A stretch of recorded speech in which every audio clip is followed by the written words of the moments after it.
Now, brothers and sisters, if you are troubled about something we have just said, please listen very carefully to what I will say now.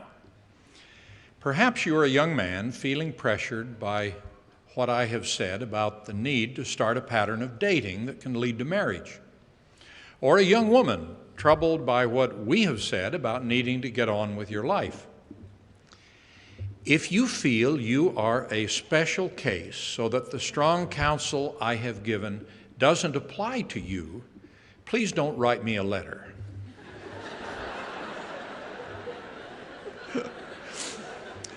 Why would I make this request? I have learned that the kind of direct counsel I have given results in a large number of letters from members who feel they are an exception, and they want me to confirm that the things I have said just don't apply to them in their special circumstance. I will explain why I can't offer much comfort in response to that kind of letter by telling you an experience I had with another person who was troubled by a general rule. I gave a talk in which I mentioned the commandment, "Thou shalt not kill."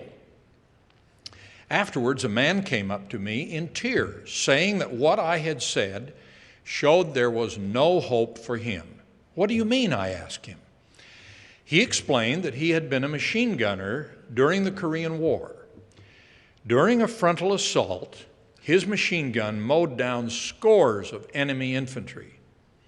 Their bodies were piled so high in front of his gun that he had his men push them away in order to maintain their field of fire.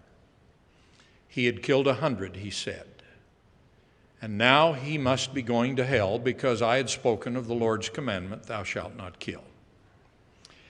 The explanation I gave that man is the same explanation I give to you if you feel you are an exception to what I have said.